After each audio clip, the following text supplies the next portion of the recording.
Sa isang mataong palengke, may isang binatang si Kiao Mu na tila mas abala sa pang-aasar sa may-ari ng tindahan ng karne kaysa sa pakikipagtawaran. Hoy, amo, itong tindahan mo ng baboy, nagtitinda ka rin pala ng pipino. Itong mga pipino mo, siguradong hindi kasing tigas ng 2 pipino ko. Hiwain mo na rin yan para sa akin, gawin mong giniling. Huwag mong isasama ang buto, ha? Hindi na napigilan ng may-ari, si Zheng Tu, ang galit. Naglitawan ang mga ugat sa kanyang noo, at namula ang kanyang mga mata na parang dugo. Buwisit na bata, nandito ka ba para manggulo? Hindi natakot si Kiao Mu at nagpatuloy sa pang-aasar, nahulaan mo. Ano, hihiwain mo ako? Pagkasabi nito, tumalon si Zheng Tu sa mesa, itinaas ang hawak na kutsilyo. Tarantado, gagawin kitang giniling. Ito mismo ang hinihintay ni Kiao Mu. Ngumisi siya ng mapanlin lang. Ha, talaga nga, isang taong marunong sa martial arts. Zheng Tu, pinatay mo ang buong pamilya kong Kiao. Ngayon, kukunin ko ang buhay aso mo. Tikman mo ang ikawalong ehersisyo ng aking aerobic dance. Ngunit kakaway-kaway pa lang siya ng kamay at paa, tinamaan na siya ng isang hiwa sa ulo. Tumalsik ang dugo at ganoon na nga ang ating bida, si Kiao Mu, ay opisyal ng pumanaw. Habang tulala pa ang mga tao, mabilis na kinuha ni Zheng Tu ang kariton ni Kiao Mu at humarurot paalis. Sa sandaling iyon, mula sa bangkay ni Kiao Mu, walang nakapansin sa isang sinag ng liwanag na lumipad sa isang tabi. Dahan-dahan itong nagtipon at naging si Kiao Mu ulit, walang pinagbago. Itle, ang sakit. Ang sarap din pala ng pakiramdam kapag hinihiwa ka. Walang pakialam na lumapit si Kiao Mu sa kanyang bangkay, kinuha ang pitaka, at bumulong sa sarili, grabe naman ang pagkamatay ko. Sistema, dapat bigyan mo ako ng maraming benepisyo.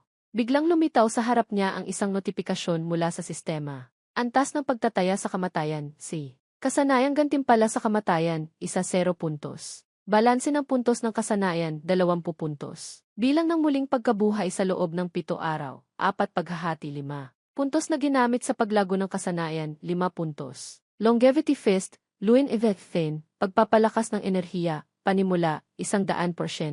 Iba pang gantimpala, paglago ng ki at dugo. Naningkit ang mga mata ni Kiao Mu. C-level. Unang beses na magbukas ng C-level na pagtataya. At napuno agad ang panimulang antas ng Longevity Fist. Teka, nabawasan ang skill points ko. Ito pala ang tamang paraan para gamitin ang sistema. Gamitin ang skill points para sa proficiency. 5 puntos para sa panimula ng Longevity Fist. Ano kaya ang mabibili ng 20 puntos na ito? Sistema, ilagay mo lahat sa Longevity Fist. Ngunit hindi tulad ng inaasahan, nagpakita ang sistema ng paalala. Ang kamatayan ng host ay hindi nakamit ang pamantayan. Ang feature na ito ay hindi pa na-unlock. Hanggang sa panahong iyon, ang sistema ang random na maglalaan ng puntos. Agad na napagtanto ni Kiao Mu na ang sistema ay tila hinihikayat siyang maghanap ng kamatayan. Pero sakto lang, iyon din ang gusto niya. Plano ni Kiao Mu na gamitin si Zheng Tu para subukan ito.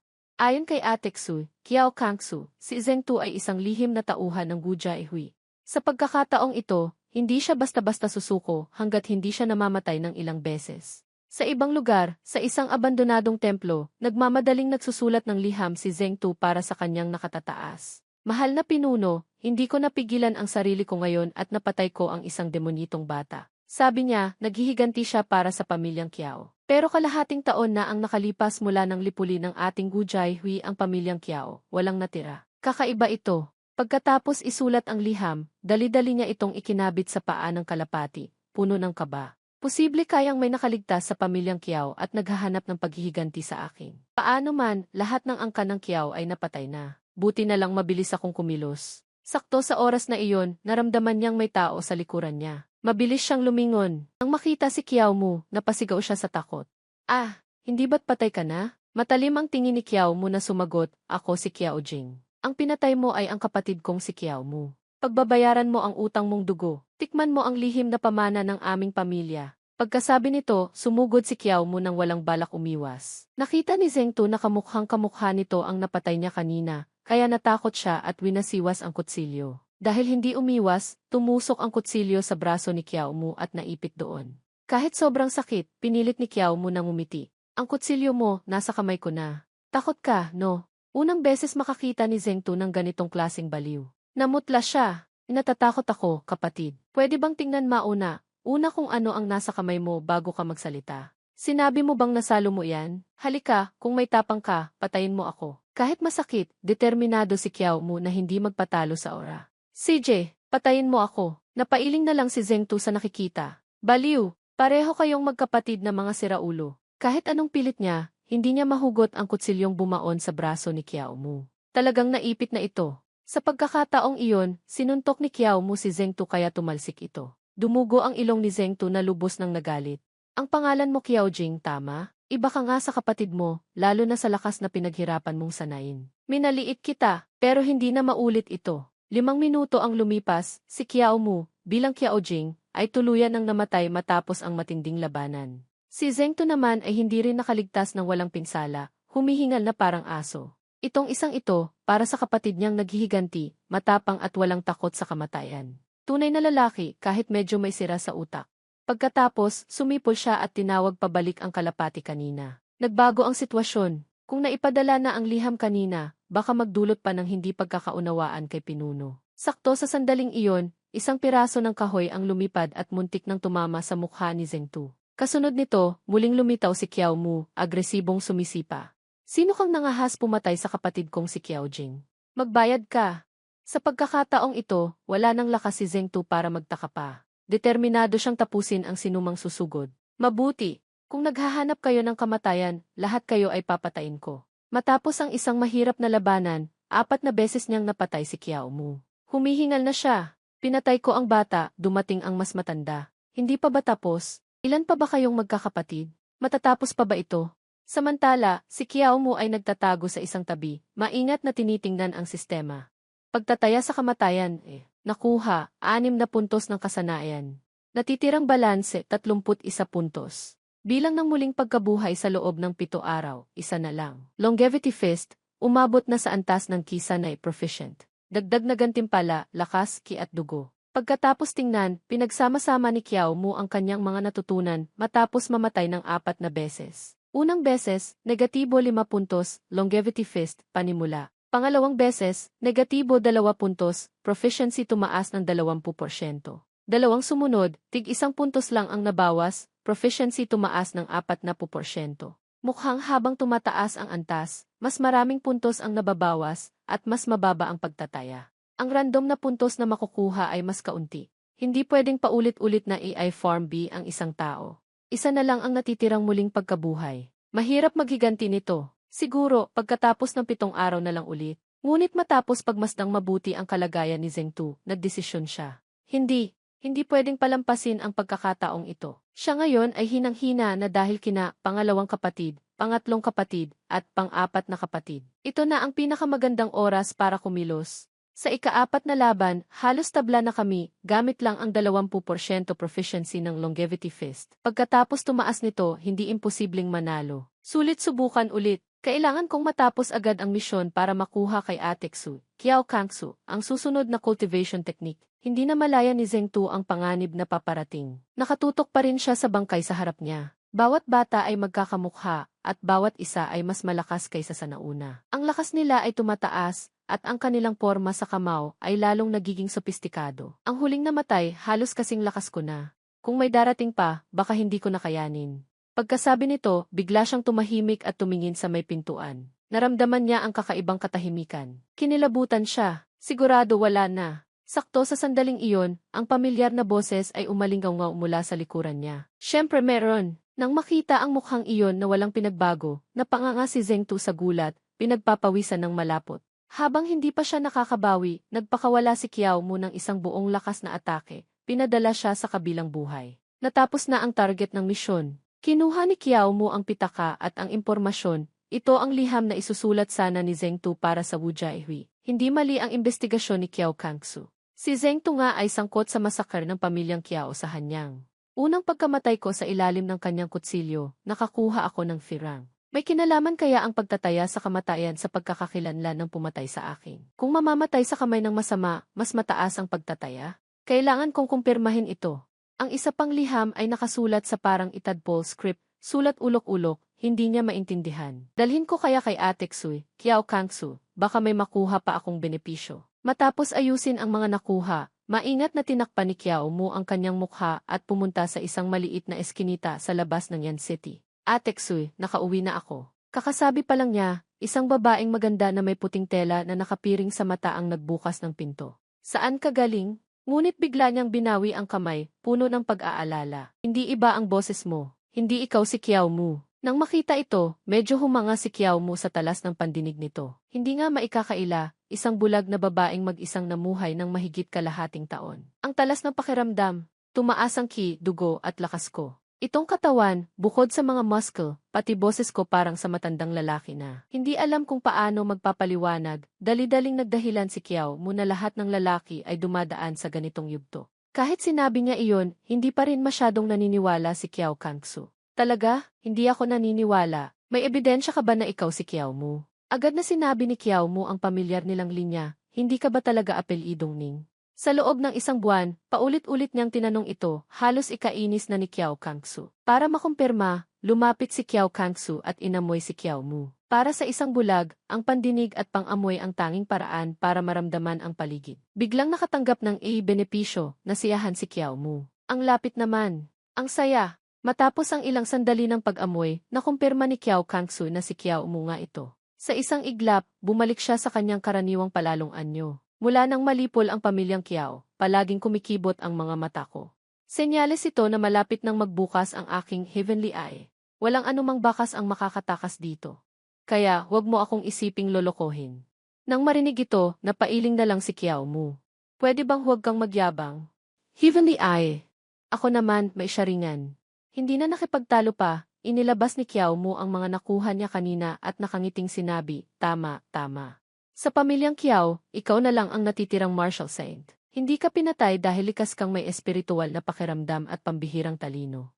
Nga pala, ate, kailan mo ituturo sa akin ang ikalawang kabanata ng Longevity Fist, Luin Adedfen? Sumagot si Kiao Kangsu, huwag kang masyadong ambisyoso. Para makabuo ng internal na enerhiya, ni Evedi, kailangan mo munang palakasin ang iyong ki at dugo at dagdagan ang iyong lakas. Ang prosesong ito ay abuti ng hindi bababa sa 5 o 6 na taon. Pagkasabi nito, pinatigas ni Kiao Mu ang kanyang mga kalamnan sa puwit at sumingit, hindi ba't gusto ko lang makapaghiganti agad para sa iyo? Hindi ba't nag-usap tayo na tuturuan mo ako ng Longevity Fist, at ako ang maghihiganti sa paglipol sa pamilyang Kiao? Saka, pakiramdam ko, malapit ko nang makumpleto itong yugto ng pagpapalakas ng katawan. Nang marinig ito, iniunat ni Kiao Kangsu ang kamay, hinawakan ang braso ni Kiao Mu, at pinisil-pisil. Ang tigas ng bibig mo. Titingnan ni ate ang buto mo para malaman kung gaano ka pakalayo sa pagiging dalubhasa. Bigla, may nahawakan siyang matigas. Kung ano-ano ang naisip ni Kiao Kangsu, namula siya at sumigaw, ano itong pinapahawak mo sa akin? Inosenteng iwinagayway ni Kiao Mu ang kanyang braso. Siyempre braso ko. Ano bang akala mo? Nahihiyang nag-iba ng usapan si Kiao Kangsu. Kem. Isang buwan pa lang tayong magkakilala, nagawa mo nang magsanay ng ganito. Isa ka kayang henyo sa martial arts. Para makumpirma, maingat niya itong sinuri ulit. Ang hiwaga ng pagpapalakas ng katawan, Luin Nifi, ay talagang nangangailangan ng sipag at tiyaga, walang shortcut. Ngunit hindi siya pinatapos ni Kiao Mu at binawi ang kamay. Kung naramdaman mo na rin namang hindi masama ang pagsasanay ko, bakit hindi mo na ituro sa akin ang susunod na bahagi ngayon? Nang mabanggit ito, naningkit ang mga mata ni Kiao Mu. Ang Longevity Fist, ang eksklusibong martial art ng pamilyang Kiao ng Hanyang. Kung maaabot ang perpektong antas, makakamit ang estado na, huwad ngunit hindi humihina, Dendisoy, isang paunang pamamaraan na angkop para sa cultivation tungo sa immortalidad. Kailangan kong makumpleto ang pagsasanay nito sa lalong madaling panahon. Ito ang landas ko sa pag-aaral. Kakaisip pa lang sa pagiging immortal, tumutulo na ang laway niya. Sa sandaling iyon, habang umiinom ng tsaa si Kiao Kangsu, sinabi niya, kahit na hindi masama ang pagsasanay mo, 1 buwan pa lang naman iyon. Si Zheng Tu, kahit hindi pa nakakabuo ng internal na enerhiya, ang kanyang mga braso ay mailakas na 100 kilo. Sa hinaharap, kapag natapos mo na ang pagpapalakas ng katawan at napatay mo si Zheng Tu, ituturo ko sa iyo ang mga susunod na hakbang. Si Kiao Mu ay nasa alapaap pa rin dahil sa pangarap niyang maging immortal, at kaswal na sumagot, hindi na kailangan sa hinaharap. Tapos ko na. Napatay ko na si Zheng Tu. Nang marinig ito, napasigaw si Kiao Kangsu. Paano nangyari iyon? 1 buwan ka palang nagsasanay ng martial arts, napatay mo na si Zheng Tu. Napakahirap paniwalaan yan. Para patunayan, inilabas ni Kiao Mu ang liham na nahanap niya. Hindi lang napatay, nahanap ko pa itong liham mula sa kanya. Nakakainis, hindi ko maintindihan itong sulat ulok-ulok. Kahit hindi nakakakita, hinawakan ni Kiao Kangsu ang liham. Sulat ulok-ulok. Ang sulat ulok-ulok ay isang uri ng lihim na kodigo ng Gujayhui para sa kanilang panloob na komunikasyon. Mukhang napatay mo nga si Zhengtu. Dahil napatay mo na si Zhengtu, ituturo ko sa iyo ang susunod na kabanata ng Longevity Feast, Luin Adetifen, gaya ng ipinangako ko.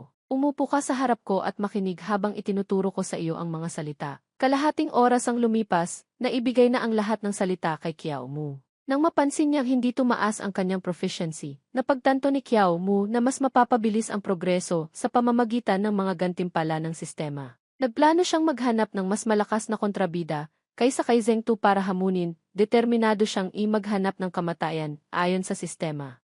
Pagkatapos ituro ang mga salita, naglabas si Kiao Kangsu ng isang maliit na kwaderno. Ito ang paraan para i-decode ang sulat ulok-ulok na iyan. Tingnan mo at isalin mo sa akin ang nilalaman ng liham. Kinuha ni Kiao Mu ang kwaderno at ikinumpas ang kamay sa harap ni Kiao Kangsu para kumpirmahin kung talagang hindi nakakakita ang mga mata nito. Nakahanap pa ng sikretong aklat, baka nagbubulag-bulagan lang. Maingat na sinuri, binasa ni Kiao Mu nang malakas ang nilalaman ng liham. Sa liham, mukhang sinasabi na ang emperador ng dakilang yan, Vivim, ay aalis ng kabisera ng imperyo para sa isang paglalakbay sa malapit na hinaharap. At ang Gujayhui ay naghahandang tipunin ang mga miyembro para patayin ang emperador ng dakilang yan.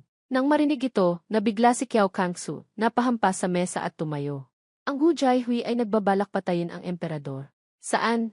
Paano ang schedule ng pag-alis ng emperador? May mas detalyado pa ba? Nakalulungkot, umiling si Kiao Mu. Hindi sapat ang mga kodigo sa maliit na kwadernong ito. Nagawa ko lang pagtagpi-tagpiin para mabasa. Ang eksaktong oras at lugar, hindi ko ma-decode. Nang marinig ito, napakuyom ng kamao si Kiao Kangsu, naggangalit ang mga ngipin. Ang Gujayhi talaga, ang lakas ng loob. Pero kung sila ang kikilos, talagang may posibilidad. Dahil walang alam tungkol sa organisasyong ito, napanganga si Kiao Mu. Ganoon ba kalakas ang Gujayhi? Ipinaliwanag ni Kiao Kangsu, noon, sinabi ko lang sa iyo na ang Gujayhui at ang martial saint ang lumipol sa ating pamilyang Kiao. Hindi ko sinabi ang dahilan. Ang martial saint ay kilala bilang pangalawang pinakamataas na nilalang sa martial arts sa buong mundo. Itinatag niya ang Gujayhui at nilipol ang maraming pamilya at sekta ng martial arts gamit ang kanyang lakas. Kinuha pa niya ang mga lihim na teknik ng martial arts na itinuturing na kayamanan ng bawat sekta at ginawang parang sarili niya para malayang maipabasa sa mga miyembro upang mapataas ang lakas ng organisasyon. Ang Longevity Fist ng ating pamilyang Kiao, isang pambihirang martial art na itinuro ng unang ninuno na namuhay sa bundok, ay hindi rin nakaligtas sa kanilang mga kamay. Itinuro ko sa iyo ang Longevity Fist hindi dahil umaasa akong malilipol mo ang martial saint. Umaasa lang ako na kapag naging dalubhasa ka na, mapuputol mo ang mga pakpak ng Gujayhui para ako mismo ang makakapatay sa martial saint na iyon. Hindi napigilan ni Kiao Kangsu ang kanyang emosyon, bumugso ang matinding puot. Naramdaman ito ni Kiao Mu na nahimik sandali at biglang nagbigay ng ideya. May naiisip ako. Siguro, pwede kong subukang pumasok sa loob ng Gujayhui. Nang marinig ito, napanganga si Kiao Kangsu sa gulat. Nasisiraan ka na ba ng bait sa kakapraktis? Gusto mong sumali sa Gujayhui? Napahampas sa mesa si Kiao Mu. Una, sasali ako sa loob ng Gujayhui. Pagkatapos, papatayin ko ang emperador bilang isang asesino ng Gujayhui. Sa ganoong paraan, siguradong magpapatayan ang korte ng dakilang yan at ang Gujayhui. Kung hindi ako makakapasok sa Gujayhui, patuloy kong haharapin ang mga tao ng Gujayhui, sisikaping makuha ang kumpletong plano sa pagpatay sa emperador. Sa oras na iyon, pwede rin akong kumilos bilang asesino, guluhin ang sitwasyon para ang Gujayhui ang managot sa galit ng korte, para ang paghihiganti mo ay mas maagang matupad. Siyempre, hindi tinanggap ang mga walang katuturang salitang ito. Hinampas ni Kiao Kangsu ang mesa bilang pagtutol. Ang iniisip mo, Haoksuan, ay halos isang dead end. Ngunit si Kiao Mu ay may sariling plano para lumakas. Ito ay pagkakataon para maging asesino na papatay sa emperador. Kung mamamatay bilang asesino, baka makasulat pa sa kasaysayan. Ang ganitong kamatayan, siguradong mataas ang pagtataya. Isa pa, isang organisasyong itinatag ng pangalawang pinakamalakas na martial artist sa mundo, may maraming koleksyon ng martial arts, at madaling mababasa ng mga miyembro. May kompletong bersyon pa ng Longevity Fist. Hindi ba ito ang pinapangarap kong lugar para mag-level up? Perpekto. Siyempre, hindi niya pwedeng sabihin ang mga totoong iniisip niya. Naghanap si Kiao Mu ng pinakamakatuwirang dahilan. Kung ganoon kalakas ang martial saint gaya ng sinabi mo, halos imposible ang paghihiganti. Pinakamarami, makakagawa lang tayo ng ilang gulo sa Gujayhui. Kaya, ito na ang pinakamagandang paraan. Nang marinig ito, nabigla si Qiao Kangsu at sumigaw, pero mamamatay ka. Pinilit ni Qiao Mu na pigilan ang tawa at buong tapang na sinabi, ano ang dapat ikatakot sa kamatayan? Mula nang mawala ang kanyang paningin, naging mas matalas ang pakiramdam ni Qiao Kangsu. Walang bahid ng kasinungalingan, mas nangingibabaw ang excitement at pananabik. Seryoso siya, pero ano ang gusto niya? Ang longevity fist, kumpara sa buhay niya, ay talagang walang kwenta. Ano pa ang maibibigay ko sa kanya? Baka ninanasa niya ang katawan ko. Habang lalong nag-iisip, lalo siyang napapalayo sa imahinasyon, namumula ang mukha. Nang tanungin ni Qiao Mu kung ano ang iniisip niya, nanginginig siyang tumalikod. Naramdaman ko lang na hindi ko masuklian ang malaking utang na loob. Mayroon pa bang magagawa ako para sa iyo? Nang mabanggit ang usaping ito, agad na naging seryoso si Qiao Mu. Tungkol dyan, meron nga, at ikaw lang ang makakagawa nito. Nadala rin si Qiao Kangsu sa seryosong himig at nagtanong kung ano ang kailangan niya. Ngunit ang sagot na natanggap niya ay, sikreto. Napabuntong hininga na lang si Qiao Kangsu at pumayag. Kung hindi nga siya takot mamatay, hayaan na muna siyang subukan. Nang makamit ang layunin, kitang-kita ang kasiyahan sa mukha ni Qiao Mu. Nagtanong siya tungkol sa susunod na target ng Gu Jiahui. Dahan-dahang tumayo si Qiao Kangsu at binanggit ang isang pangalan, ang punong lungsod ng Yan City, si Guyan. Sa mga lansangan, ang mga tao ay binubugbog ng malupit, nagtutulakan sa pagtakas. Dumating na si masamang Yaong Master Go. Takbo na! Yaong Master Go, patawad. Itong si Yaong Master Go ay namamasyal lang pero maraming bantay na kasama, napakaangas ng dating. Bigla, nakakita siya ng isang mag-asawa sa tabi ng daan at itinuro sila. Dalhin niyo rito ang magandang iyon. Nang matarget, sabay na bumunot ng espada ang mag-asawa para ipagtanggol ang sarili. Huwag kang umasa, walang hiya. Mamatay man ako, hindi ka magtatagumpay. Sakto sa oras na iyon, lumitaw ang mga maskuladong bantay sa tabi nila, hinawakan ang kamay ng lalaki. Ginoo, pinapatawag ka ng aming Yaong Master para mag-usap. Nanginig ang buong katawan ng babae nang makita ito. Ang tao na sinasabi niya ay hindi na napigilan pa, determinadong lumaban hanggang sa huli ang mag-asawa. Nang makita ito, kumunot ang noo ni Yaong Master Go sa galit. Turuan niya ng leksyon itong bastos na babaeng hindi marunong tumingin sa dinaraanan. Nang matanggap ang utos, sabay-sabay na sumugod ang lahat ng maskuladong bantay. Sa kanilang malalaking katawan, madaling nakontrol ang mag-asawa, hindi na makalaban. Sa gitna nito, lumitaw si Qiao Mu mula sa dilim, nagniningning ang mga mata patungo kay Yaong Master Go. Blag! Tumalsik si Yaong Master Go mula sa kanyang kabayo, hawak na ni Qiao Mu. Hindi pa rin niya namamalayan ang sitwasyon, malakas na nagbanta, bata, bitawan mo ako. Ang tatay ko ang punong lungsod dito sa Yan City.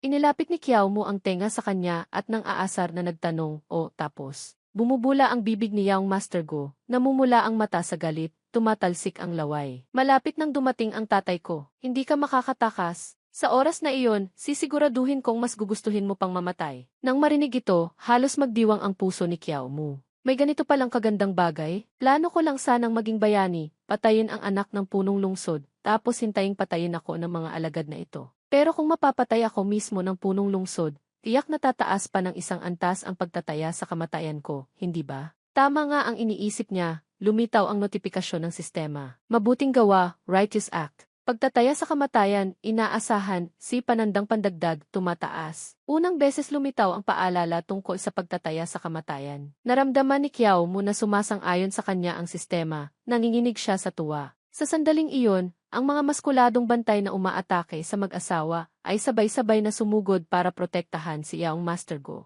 Nang makita ito, sumigaw ang lalaki para magbabala, maraming salamat, dakilang bayani, sa iyong tulong. Ngunit, napakalakas ng kapangyarihan ng taong ito, hindi ka namin pwedeng idamay. Dakilang bayani, tumakas ka na. Walang pakialam si Qiao Mu, diretsong sinampal si Yaong Master Go doon mismo. Ang eksenang ito ay ikinagulat ng lahat. Pagkatapos gawin iyon, sumigaw si Qiao Mu, lahat kayo, huwag gagalaw. Kundi, papatayin ko siya. Hindi na nangahas pang lumapit ang mga bantay, dahan-dahang umatras ng maingat. Si Yaong Master Go ngayon ay mas maamo na, nagmamakaawa. Bayani, patawad, ang buong lungsod na ito ay akin. Ano man ang gusto mo, sabihin mo lang, ibibigay ko sa iyo. Huwag mo lang akong patayin. Ngunit biglang nagalit ng husto si Qiao Mu, binigyan pa siya ng ilang sampal. Huwag kang susuko, tawagin mo na ang tatay mo rito.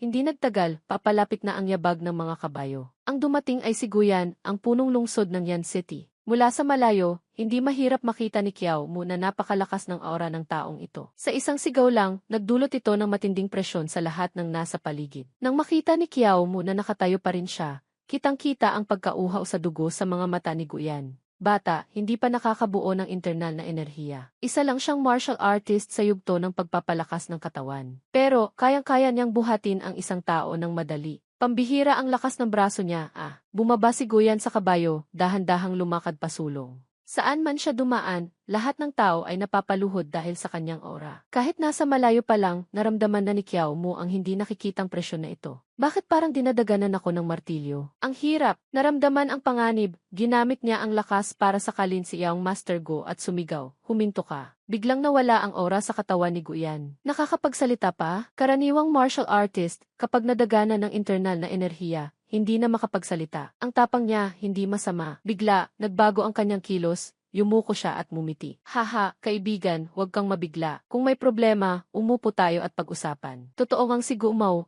si Gu, ay hindi marunong magturo ng anak. Kaibigan, pakawalan mo muna ang anak ko. Si Gumaw, sa mga susunod na araw, ay tiyak na mas hihigpitan ang pagdidisiplina sa kanya. Kabaligtaran niya, mukhang dismaya si Qiao Mu. Tske, nagpalit pa naman ako ng ekspresyon na ng aasar. Bakit ka naman humingi agad ng tawad? Hindi ba dapat kung ano-anong pananakot ang sabihin mo sa akin? Paano kita ngayon mapapapatay? Buti na lang, nandyan pa rin ang pagtataya sa kamatayan, kaya may pag-asa pa siyang maghanap ng kamatayan. Ang anak mo, nambibiktima sa daan. Isang paghingi lang ng tawad, pwede nang palampasin. Sabi ni Qiao Mu habang itinuturo ang mag-asawa, nais palakihin ang gulo. Ngunit nanatiling kalmado si Guyan, nagbigay galang sa mag-asawa. Haha, kayong dalawa ay mga disipulo ng Mingyu sect, tama? Si Gumao at si sect master mo ng inyong kagalang-galang na sekta ay may kaunting ugnayan.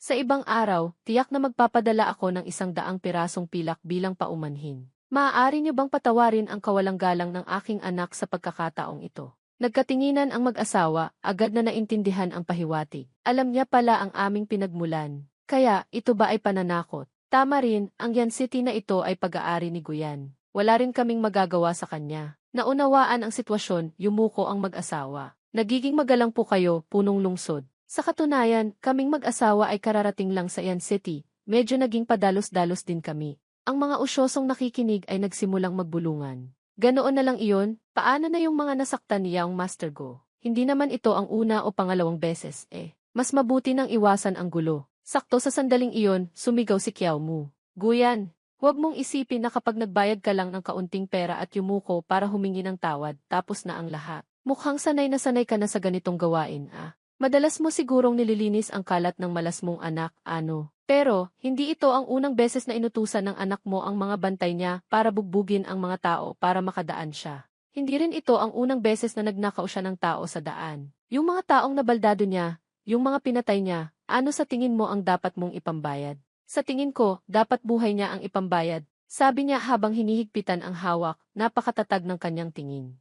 Si Guyan ngayon ay hindi na nagpapakumbaba pa, kumunot ang noo sa inis. Itong bata, ayaw kumain ng malambot o matigas. Ang hirap pakisamahan, hindi na nagpanggap pa, diretsyong nagtanong, kaibigan, huwag ka nang mahiya, sabihin mo na. Paano ko mapapakawalan ang anak ko? Hinihintay ang tanong na ito, nagpakita si Qiao Mu ng pinaka ng aasar na anyo, itinuro ang sarili. Gusto mong pakawalan siya. Napaka-simple. Maliban na lang kung mamamatay ako. Nang marinig ang mga salitang ito, naantig ang mga taong kabubugbog lang. Isang estranghero, pero dahil sa amin, maglalakas loob siyang magsalita, kahit buhay niya, hindi niya alintana. Sa sandaling iyon, biglang napabuntong hininga si Guyan. Mukhang wala na tayong mapag-uusapan. Isang matandang lalaki ang biglang lumitaw sa tabi ni Qiao Mu. Sa isang iglap, kontrolado na ang lahat ng kilos niya. Sa labas, mukhang hindi siya sang-ayon, pero sa loob, tuwang-tuwa siya. Yes, sa pagkakataong ito, sigurado na. Ang unang kamatayan na may mataas na pagtataya sa buhay ko, darating na. Lumapit si Guyan sa harap niya at nagtanong, bata, ano ang pangalan mo? Tumingala si Qiao Mu sa kanya, matigas ang tingin. Ang pangalan ko ay Qiao Mu. Isang hamak na walang pangalan, walang padrino, walang background. Punong lungsod Go, patayin mo na ako, huwag kang mahiya. Ang mga salitang ito ay para masigurado na hindi mag-aatubili si Guyan na kumilos. Pero, lintik, napakunot noo si Guyan at sinabing, may pagkamatapang ka nga. Pakawalan siya, hindi lang si Qiao Mu, pati ang matandang may puting buhok, ay napanganga sa gulat sa utos ng kanyang amo. Ang pagkakataong imaghanap ng kamatayan ay biglang nawala. Tulala si Qiao Mu. Sa sandaling iyon, nagpatuloy si Guyan. Kiao Mu, ang tapang mo ay pambihira, hindi ka ordinaryong tao. Kung interesado kang sumali sa hukbo at maglingkod sa bansa, pwede kang pumunta anumang oras sa mansyon ng punong lungsod ng Yan City para magpalista. May mali sa script na ito, lahat ay nasira na. Ang mga luha ni Kiao Mu ay bumuhos na parang talon, tulala siyang nakaupo, pinapanood si Guyan na tumalikod at umalis. Nakailang hakbang pa lang, biglang sinaktan ni Guyan ang sariling anak at sumigaw, "Tumahimik ka. Masyado kitang kinonsinti." Iuwi niyo siya. Pagkasakay sa kabayo, lumingon siya kay Kiao Mu at inulit, "Kiao Mu, kung nakapag-isip ka na, pwede kang pumunta sa mansyon ng punong lungsod para magpalista." Nang marinig ito, natigilan si Kiao Mu, hindi makapaniwala. Ang mga usyosong nakapaligid ay nagsimula na namang magbulungan. Kahit na walang kwenta ang anak ng punong lungsod, si punong lungsod mismo ay makatuwiran pa rin. Ang ating punong lungsod, napakalawak ng pangunawa. Ang binatang makatarungan, ang swerte niya. Napansin na siya ng punong lungsod. Kung gustong sumali sa hukbong pangdepensa ng lungsod, hindi pwedeng umasa lang sa isang opisyal. Pero ano namang pakialam ni Kiao Mu sa swerteng iyon? Sobrang sakit ng puso niya, napaiyak na siya doon mismo. Ang tagal kong nag-set up. Naabot na natin ang ganitong punto. Naisip ko na rin ang huling habilin ko. Bakit buhay pa rin ako?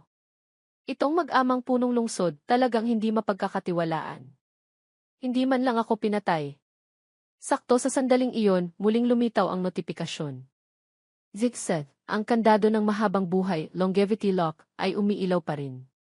Ibig sabihin, tumataas pa rin ang pagtataya sa kamatayan?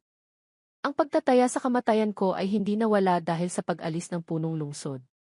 Ibig sabihin ba nito, kung mamamatay ako ngayon, makakakuha pa rin ako ng mataas na pagtataya sa kamatayan tulad ng dati?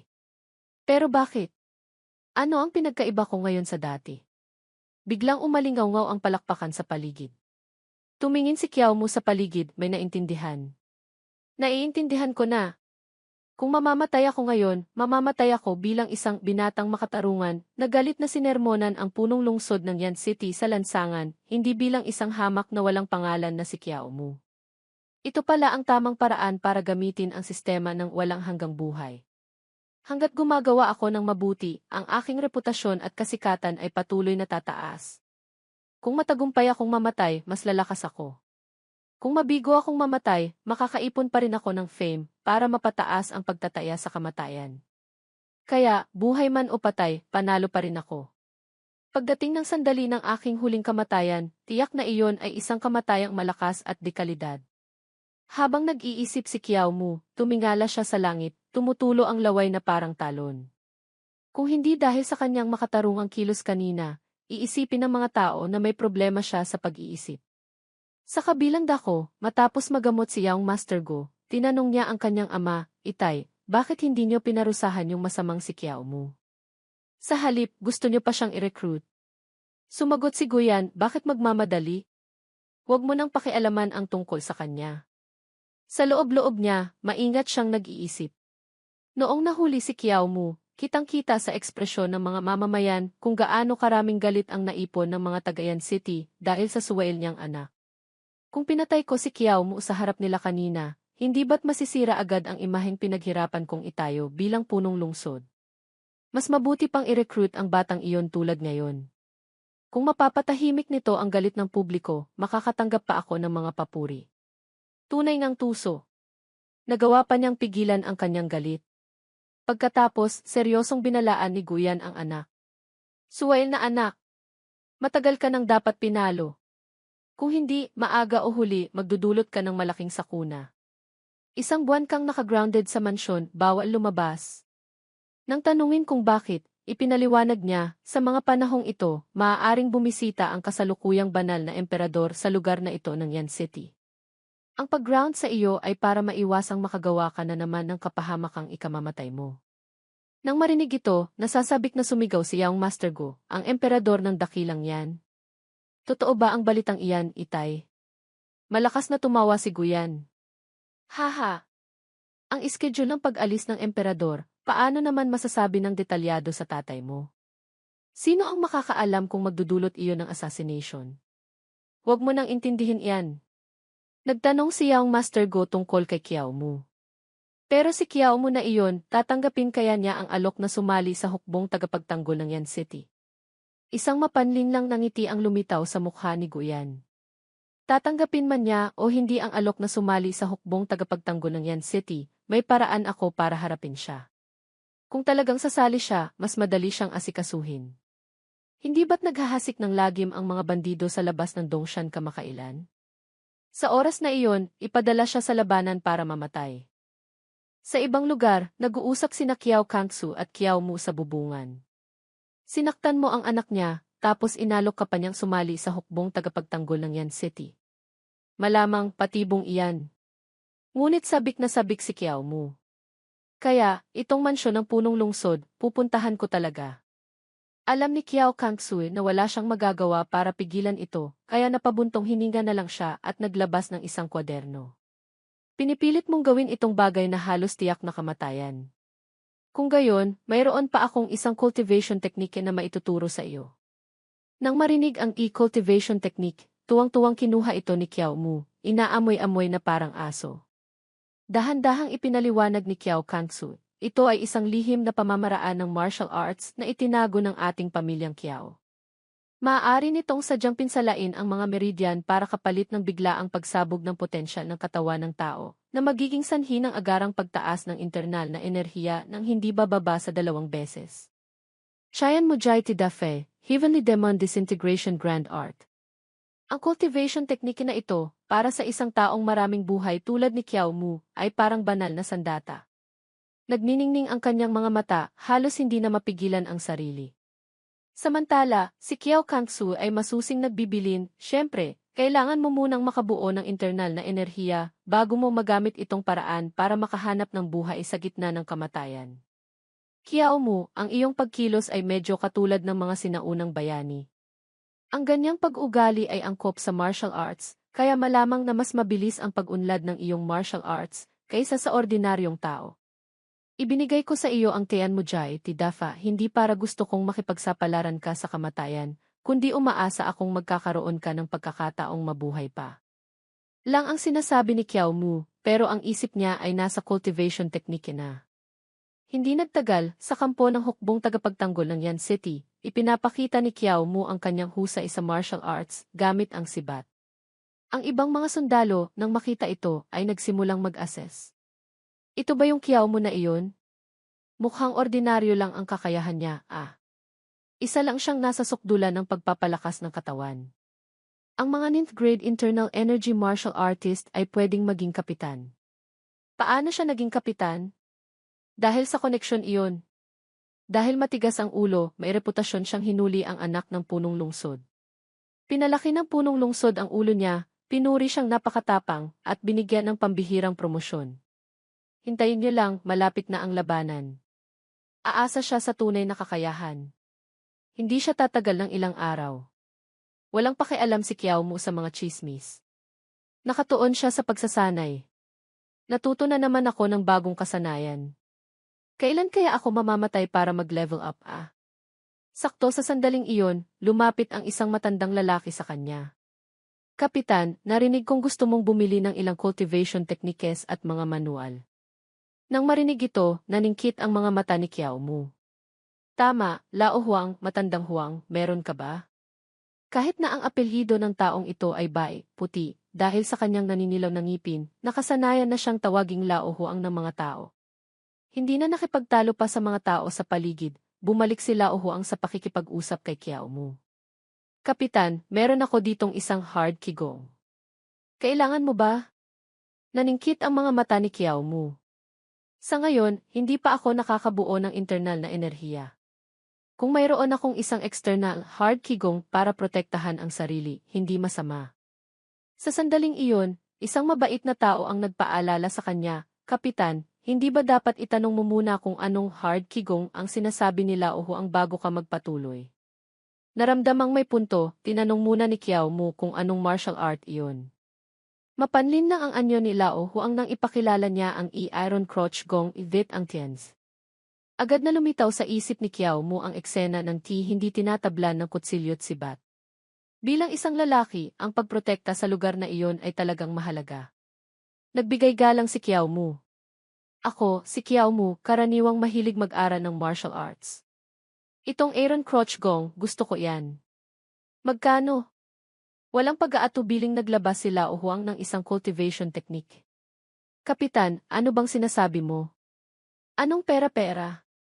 Itong Aaron Crotch Gong, ito ang aking paggalang sa inyo, Kapitan. Bigla siyang huminto, tumingin sa paligid, at bumulong. 4 na buwan na ang nakalipas, buntis ang manugang ko. Nahagit siya ng latigo ni Young Master Go sa daan. Hindi nakaligtas ang bata. Kahit walang nangyari sa manugang ko, mahina pa rin ang kanyang katawan. Kapitan, kayo ang naghiganti para sa akin. Ituring niyo na rin akong may utang na loob sa inyo. Sabi nila o huwang habang lumuluhod sa lupa, humahagulgol na parang bata. Nang makita ito ni Kiao Mu, iniabot niya ang kamay para tulungan siyang tumayo. Hindi mo kailangang gawin iyan. Ang cultivation technique, hindi ko pwedeng kunin ng libre. Sa hinaharap, tiyak na may kapalit iyan. Kahit ganoon, nagpumilit pa rin sila o huwang na magbigay galang. Anong kapalit-kapalit? Ito ay pagtanaw ko ng utang na loob.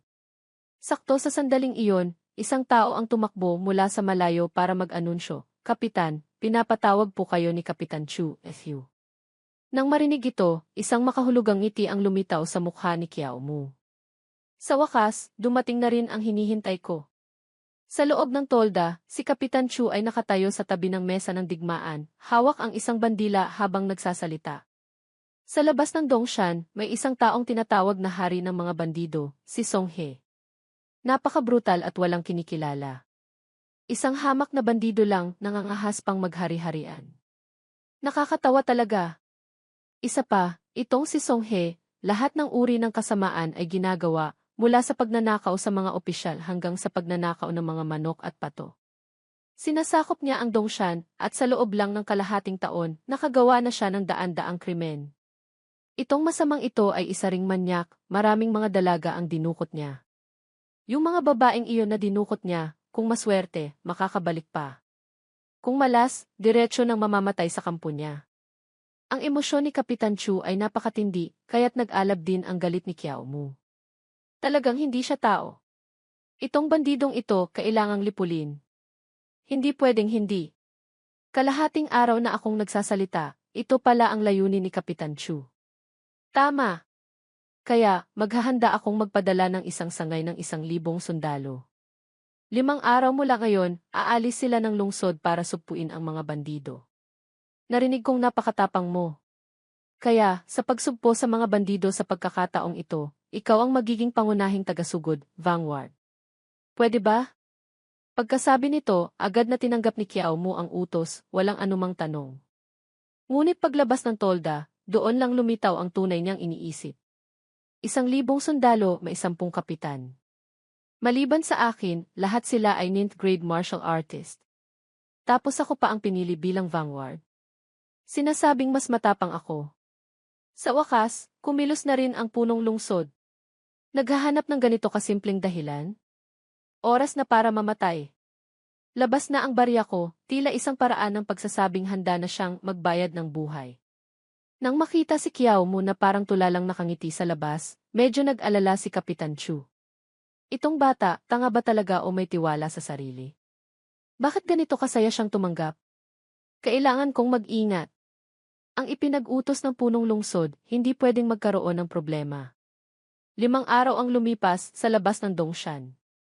Pinagmamasdan ni Kiao Mu ang lugar ng tumakbo sila o Huang. Kapitan, pamilyar ako sa lugar na ito. Pwede bang ako na lang ang maging gabay? Kung dito tayo, hindi pa natin nakikita ang anumang bakas ng kampo ng mga bandido. Baka nakatago sila sa lambak sa kanluran. 1 milya pa sa kanluran, may isang maliit na lambak. Hindi na nag-isip pa si Kiao Mu at pumayad. Sige, doon tayo pumunta. Mag-ingat ka. Kapag hindi maganda ang sitwasyon, agad kang magtago sa likuran ko. Naantig sila o Huang sa mga salitang ito, nanginginig ang buong katawan. Kapitan, kayo na po ang pinakamabait na taong nakilala ko. Huwag po kayong mag-alala, hinding-hindi ko po kayo hihilahin pababa. Para maiwasang makipagsapalaran sila o Huang, sinabi ni Kiao Mu na ito ay utos militar, hindi pwedeng labagin. Total, hirap na siyang makalabas para maghanap ng kamatayan. Hindi pwedeng hayaang may makagulo pa. Kaya, sila o Huang ang nanguna kasama si Kiao Mu bilang tagapanguna upang siyasatin ang sitwasyon. Habang naglalakad, masayang nagkwento sila o Huang tungkol sa kanyang pamilya. Kapitan, hayaan mong sabihin ko sa iyo, ang panganay kong anak, mula pagkabata ay napakalakas na. Sa edad na 15, kaya niyang buhatin ang isang batong pabigat na may bigat na 150 kilo. Kapitan, noong ikaw ay 15 taong gulang, kumusta ka? Tapat na sumagot si Kiao Mu, noong ako ay 15 taong gulang, pinatay ako ng isang hiwa ni Zheng Tu. Siyempre, hindi naniwala sila o Huang sa mga salitang iyon. Paano ka makakalakad ng ganito kung patay ka na? Sakto sa sandaling iyon, mula sa malayo, biglang umulan ng mga palaso. Buti na lang, mabilis ang reaksyon ni Kiao Mu. Sinipa niya sila o Huang sa isang tabi at ginamit ang sibat para harangin ang ulan ng mga palaso. Tingnan niyo ito. Pagkatapos ng ilang walang kwentang salita habang umiikot para wasakin ang paradahan ng mga sasakyan, isang kakaibang paglalarawan, marahil ay pormasyon ng mga kaaway, tinamaan siya ng mga palaso hanggang sa magmukhang pulot-pukyutan. Tumalsik ang dugo. Noon niya lang napagtanto na ang mga bagay sa pelikula ay pawang kasinungalingan lamang. Hindi tumigil sa ulan ng mga palaso. Habang hindi pa nakakaayos ng pormasyon ang lahat, biglang sumugod ang mga bandido, diretso kay Kiao Mu para umatake. Nang makita ito, hindi lang tumakbo si Kiao Mu, umiti pa siya ng malapad. Mga bandido! Sa wakas, nakakita na rin ng mga bandido. Bilisan nyo, malapit na akong mamatay. Itong kandado ng mahabang buhay, isang metapora sa kanyang pagiging malapit sa kamatayan na may gantimpala, ay nagsimula na namang magniningning. Mukhang habang mas bayani ang pakikipaglaban, mas tataas ang pagtataya sa kamatayan. Walang sinuman ang makakapigil sa akin ngayon sa paghahanap ng kamatayan. Hawak ng mahigpit ang sibat, mag-isang sumugod si Kiao Mu patungo sa mga bandido. Sugod! Bubugbugin ko kayong lahat. Ang labanan sa mga bandido ay naging napakatindi. Kapag ang mga sundalo ay nasa bingit ng panganib, hindi inaalintana ni Kiao Mu ang sariling kapahamakan, buong tapang siyang sumasaklolo. Nang makita ang kanyang matapang na kilos, lahat ng sundalo ay humanga at sumunod sa kanya. Matapos ang ilang sandali ng labanan, natakot ang mga bandido sa paraan ng pakikipaglaban ni Kiao Mu at nagsitakbuhan. Naramdaman ang kaunting pagkabagot, diretsong hinugot ni Kiao Mu ang palasong nakatusok sa kanyang braso. Gamot para sa sugat, para mapatigil ang pagdurugo. Biglang tumakbo sila o Huang at paulit-ulit na yumukod. Kapitan, dahil sa akin, hinarang niyo ang 3 palasong iyon. Sila o Huang, wala talagang maibabayad sa inyo. Dahil sa pag-aalay nila o Huang ng kanyang sarili bilang pasasalamat, dali-daling pinigilan siya ni Kiao Mu. Makalipas ang ilang sandali, habang ginagamot ang sugat, kaswal na pinintasan ni Kiao Mu ang mga bandido kanina na medyo mahina. Total, nandito naman siya para mag-alay ng ulo. Sino ba namang mag-aakala na ganito kahina ang kalaban? Sa sandaling iyon, ang kalbong lalaki, isa pang sundalo, ay biglang nagtanong, Kapitan, ang paraan niyo po ba ng pagbabayad loob kay Lao Huang ay ang pagligtas sa kanyang buhay? Nang marinig ito ni Lao Huang, nagpatuloy siya sa pagyuko bilang pasasalamat. Sa pagkakataong ito, nagtanong si Kiao Mu, bakit, monghe, tawag sa kalbo, mayroon ka rin bang teknik na gustong ibigay sa akin? Agad na nagbigay galang ang kalbo. Ang aking lihim na teknik hindi ko dala. Pagbalik natin, tiyak na iaalay ko ito sa inyo, Commander. Kakaunti na lang ang mga taong kayang humarang ng palaso para sa mga sundalo sa panahong ito. Ang buhay na ito ni Lao Huang ay ipinagkakatiwala ko na sa inyo. Nang marinig ito, pumayag si Kiao Mu. Maliit na bagay. Hintayin niyo lang na malipol ko muna itong mga bandido. Pagkatapos magamot ang sugat, pinangunahan ni Kiao Mu ang pangkat na magpatuloy patungo sa lambak. Ang bukana ng lambak ay makitid at mahaba. Sa gitna ng lambak, matataas ang mga puno. Alinman sa dalawa, ang kampo ng mga bandido ay nasa lambak sa unahan, o mayroong patibong sa unahan para akitin ang kaaway na pumasok ng mas malalim. Kung magpapatuloy pa tayo, baka iyon na ang lugar ng kamatayan. Dahil sa kuryosidad, tinanong niya si Lao Huang ang pangalan ng lambak na ito. Nang malaman niyang wala pa itong pangalan, walang pag-aatubiling inukit niya sa puno malapit doon ang pangalang Tilo Umugu, lambak ng nahulog na puno Kiao Mu. Naramdaman ni Kiao Mu na napakaswerte ng pangalang ito. Mamaya, makakahanap siya ng magandang lugar para mamatay. Nang makita ito ng mga sundalo, medyo natulala sila, hindi alam kung sila ba ay nasa gitna ng labanan o namamasyal. Biglang lumapit si Kapitan Chu mula sa malayo. Kiao mo, bakit ka huminto at hindi nagpapatuloy? Hindi ba't sinabi ko sa iyong mauna ka para siya sa atin ang daan? Ipinaliwanag ni Kiao Mu na katatapos lang silang tambangan ng mga bandido, natatakot siyang may patibong sa unahan. Ngunit hindi pa niya natatapos ang kanyang sinasabi, sumingit na si Kapitan Chu. Ikaw ang tagapanguna. Mayroon man o walang patibong, trabaho mong alamin iyon.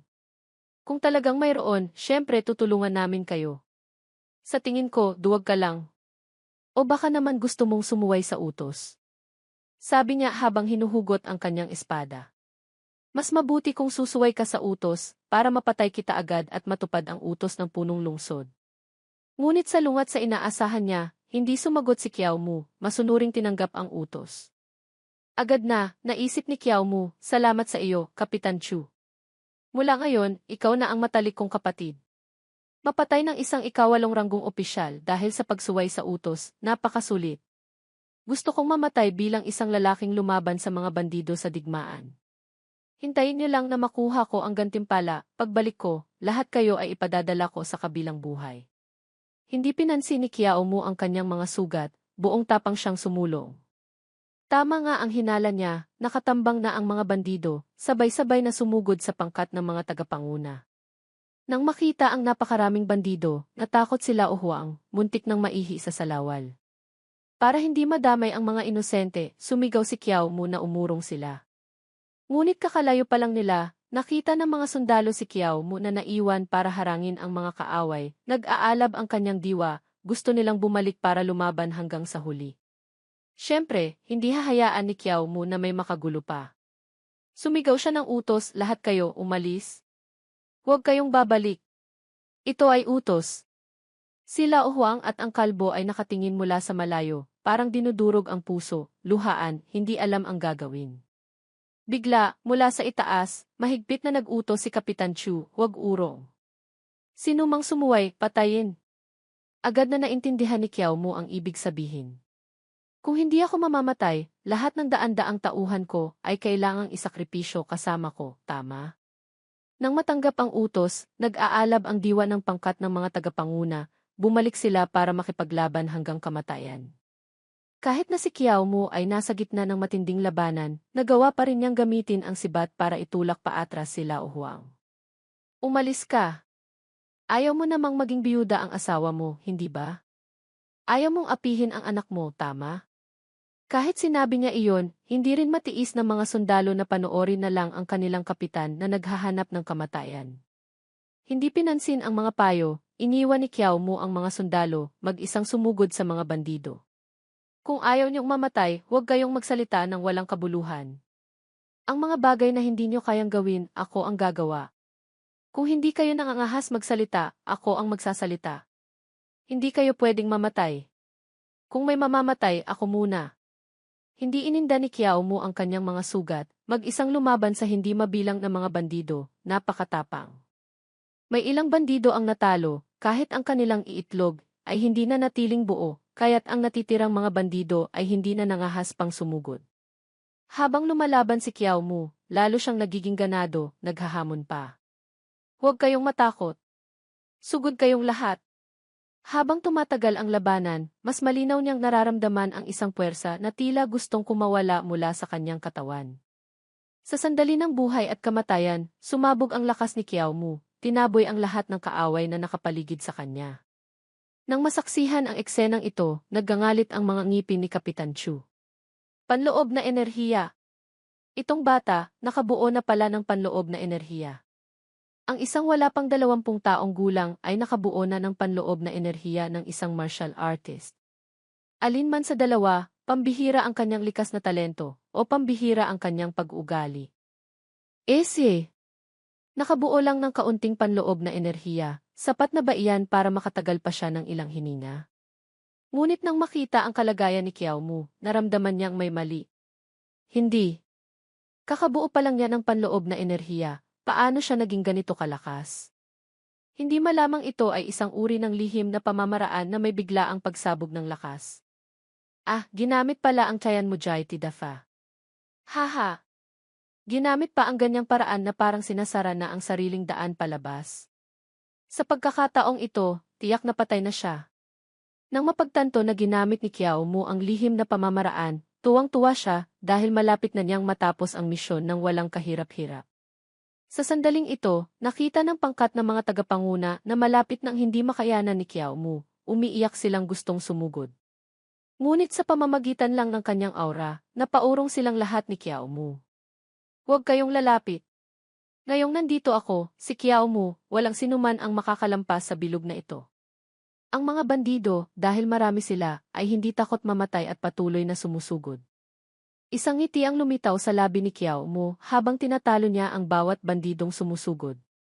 Unti-unti, ang mga nakamamatay na sugat sa kanyang katawan ay dumami na parang sapot ng gagamba.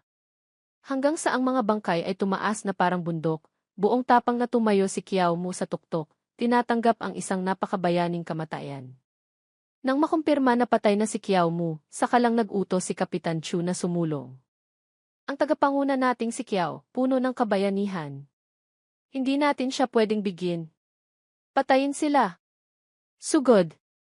Ngunit ngayon, karamihan sa mga bandido ay natakot na at nagsitakbuhan dahil kay Kiao Mu. Pinatakbo ni Kapitan Chu ang kanyang kabayo palapit para suriin ang bangkay ni Kiao Mu. Pagkatapos makasiguro, kaswal siyang nag-utos na bumalik sa lungsod. Nang marinig ito, nagtaka sila ang tungkol sa Yan City. Pero itong mga bandido, tumakas lang sila, hindi pa natin sila ganap na nalipol. Isa pa, hindi pa natin nahanap ang kanilang kampo. Walang pakialam si Kapitan Chu, sinamaan lang ng tingin sila uhuang at tumalikod paalis. Marami ang mga bandido, hindi tayo pwedeng makipagsapalaran na pumasok. Sundin ang utos militar, bumalik sa lungsod. Pagkaalis niya, hindi napigilan nila ang namurahin.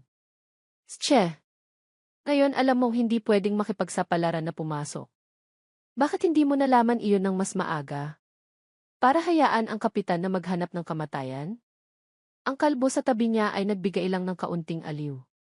Nangyari na ang nangyari. Dalhin na natin ang bangkay ng kapitan pabalik. Total, kailangan nating magbigay ng paliwanag sa pamilya ng kapitan. Sa pamilya ng kapitan, mukhang mayroon siyang isang kapatid na babae na bulag. Silang dalawang magkapatid ang magkasamang nabubuhay. Samantala, si Kiao Mu ay nakatayo sa isang talampas, mukhang mas matanda na. Antas ng pagtataya sa kamatayan, Nakuha, 25 puntos ng kasanayan. Pagkatapos otomatikong gamitin ng sistema ang 30 puntos ng kasanayan, natira sa kanya ang 19 na puntos. Sa isang iglap, naramdaman ang estado ng kaliwanagan, natulala si Kiao Mu. Hindi nga maikakaila ang bilevel na pagtataya. Ang kasanayan ng abilidad ay maaaring tumaas ng ganito kalaki sa isang pagkakataon. Kung ang C-level ay epekto ng pagsasanay na makakamit lamang sa pamamagitan ng 100% pamamahala ng oras ng isang tao sa loob ng 10 taon. Kung gayon ang B-level ay epekto ng 150% sa loob ng 20 taon. Ang sarap sa pakiramdam. Hindi ko alam kung ano ang mangyayari kung A-level na pagtataya. Habang nararamdaman ni Kiao Mu ang kasabikan na dulot ng gantimpala, paalis na sana siya nang bigla siyang huminto. Itinutok ang dulo ng kanyang sibat sa puno malapit doon. Ang dulo ng sibat ay tumama ng eksakto sa isang langgam na gumagapang sa puno, walang mintis. Ang sobrang benepisyo ng mataas na kalidad na kamatayan ay talagang kahanga-hanga. Susunod, dapat akong pumunta at magpasalamat sa mabuting kapatid na nagbigay sa akin ng benepisyong ito. Na parang naramdaman ang panganib, nanginginig si Kapitan Chu kahit hindi malamig. Mamatay man siya, hindi niya inaasahan na magbabayad siya sa kanyang mga ginawa kanina. Habang pabalik sa lungsod, napansin niya ang mga salitang inukit ni Kiao Mu sa puno, kaya nagtanong siya, bakit may mga ukit pa sa punong ito? Nang makita ang sulat ng kapitan, hindi napigilan ng kalbo ang kanyang mga luha. Ito ang sulat ng kapitan. Naghinala na ang kapitan na may nakatambang na mga bandido bago pumasok sa lambak, ngunit hindi niya kayang suwayin ang utos militar, kaya napilitan siyang pumasok. Baka sa oras na iyon, mayroon na siyang kagustuhang mamatay. Ang mga sundalo sa pangkat ng mga tagapanguna ay hindi rin napigilang umiyak. Sa sandaling ito, lumapit si Kapitan Chu, puno ng pagkasuklam ang mukha. Ano iyang binubuhat niyo? Yumuko sila o Huang at nagulat po, mahal na pinuno, ito po ang bangkay ni Kapitan Kiao Mu. Sumulyap si Kapitan Chu at muling nagtanong, ang bangkay ni Kiao Mu. Sila o Huang ngayon ay galit, nagangalit ang mga ngipin. Hayop ka! Baka pati ang pagkuha namin sa bangkay ng kapitan ay hindi mo papayagan. Ngunit si Kapitan Chu ay nagpanggap pa na nalulungkot. Kapitan Kiao Mu namatay sa pakikipaglaban sa mga bandido. Talagang hindi siya dapat mamatay ng walang taro sa ilang. Dalhin niyo siya pabalik sa Yan City. Sa oras na iyon, ako na mismo ang mag-aayos ng kanyang libing. Kahit alam nila o Huang ang dahilan ng pagkamatay ni Kiao Mu ay dahil sa taong ito, hindi siya nangahas sumuway, tahimik na lang siyang nagtiis. Pagkatalikod ni Kapitan Chu, isang masamang ngiti ang lumitaw sa kanyang mukha. Itong si Kiao Mu, napakaraming bandido ang napatay niya. Ang lahat ng karangalan ay mapupunta sa akin. Dapat pa akong magpasalamat sa kanya. Ang ganitong klasing taong mapusok, mas marami sa hukbo, mas mabuti. Ngayon, tapos na ang misyong ipinag-utos ng punong lungsod. Ang anak niya, tiyak na maghihiganti. Ang bangkay, ibigay na lang sa kanya, parang pag-ayon na rin sa Agos. Baka pataasin pa ako ng punong lungsod bilang isang general. Nga pala, hindi ba't may kapatid pa si Kiao Mu? Ako, bilang opisyal, tiyak na aalagaan ko siya ng mabuti. Sakto sa sandaling iyon, isang mahabang sibat ang tumusok sa kanyang likuran. Ang lakas ng sibat na ito ay nakakagulat, ipinako siya ng mahigpit sa puno sa tabi mismo ng mga salitang tilo umugu. Hindi makapaniwala si Kapitan Chu, tumutulo ang luha, iniunat ang kamay patungo sa anino sa talampas. Tila nakilala niya ang pamilyar na anyo na iyon, dumilat ang mata at namatay. Noon lang nakakilos ang mga sundalo. May pumatay. Hanapin ang salarin. Sila o Huang at ang kalbo ay tila may napansin din, nagkatinginan sila. Yung anino kanina sa bundok, nakita mo ba? Pareho nilang binuksan ang telang nakatakip sa bangkay ni Kiao Mu at nagbigay ng senyas sa pamamagitan ng tingin. Nakita ko na. Mga bandido ang tumambang sa pangkat ng mga tagapanguna. Pagkatapos, sumigaw sila ng malakas, bumalik ang mga bandido. May magaling! May magaling! Ngayong patay na si Kapitan Chu, ang mga sundalo ay parang ahas na walang ulo, kumaripas ng takbo pabalik sa Yan City. Hindi nila inaasahan na ang salarin ay si Kiao Mu na namatay kanina. Nakatago sa likod ng isang malaking bato sa talampas, hindi maiwasang humanga si Kiao Mu sa kanyang kasalukuyang lakas. Ang lakas! Si Kapitan Chu ay isang ikawalong ranggong martial artist, pero hindi man lang niya napansin itong isang sibat ko. Isang bilevel na pagtataya lang, naging ikawalong ranggo na ako. Isa pa, sa pagkakataong ito, pinilit kong kontrolin ang Tianmujay Tidafa, sumabog lang noong ihagis ko ang sibat. Isang braso lang ang napinsala, hindi naman ako namatay agad doon. Ang ganitong klasing teknik na nagpapahina sa sarili pero kayang manalo sa isang tira, talagang para sa akin nilikha. Isa pa, pinatay ko si Kapitan Chu. Itong mga sundalong ito, tiyak na hahanapin kung sino ang salarin. Sa ganoong paraan, agad akong makakamamatay ulit. Sakto sa sandaling iyon, napansin niyang nagsitakbuhan na pala ang lahat, hindi na naghahanap ng salarin. Malapit na akong mamatay tapos biglang nawala. Galit na sumigaw si Kiao Mu, tumakbo. Bakit kayo nagsitakbuhan lahat? Paano ako mamamatay ngayon? Yung script sa isip ko, 2 beses ko nang nirepaso. Pati linya, naisip ko na. Tapos tumakbo lang kayo? Teka. Yung boses na iyon. Mukhang si Lao Huang ang sumisigaw. Tama. Lao Huang. Mabait akong nagligtas sa buhay mo, hinarang ang mga kutsilyo at sibat para sa iyo, tapos sisirain mo ang pagkakataon kong mamatay. Dahil sa sigaw mong iyon, ang pagpatay kay Kapitan Chu ay hindi na ako, kundi mga bandido na. Paano pa ako makakatanggap ng pagtataya? Pero dumating na ang mga bandido. Hindi rin iyon kasinungalingan. Kanina pa naramdaman ni Kiao Mu ang mga bandidong nagtatago malapit doon. Sinasadya niyang ipakita ang kanyang duguan at baldado ng braso, at sumigaw, talagang nagpanggap lang kayong umurong at nagtago sa dilim para tumambang. Halikayo! Ako, si Kiao, hindi ako isang taong nag-aral ng literatura, hindi ako yuyuko sa mga bandidong tulad nyo. Matapang ang kanyang sinabi, pero iba ang iniisip niya. Sa ngayon, baldado na ako, madali nang patayin. Mga kapatid, bilisan nyo, kunin nyo na ang ulo ko. Ngunit ang mga bandido ay naalala pa rin ng malinaw ang eksena ng pagkamatay ni Kiao Mu kanina. Akala nila nakakita sila ng multo kaya nagsitakbuhan. Multo? Hindi ba't patay ka na?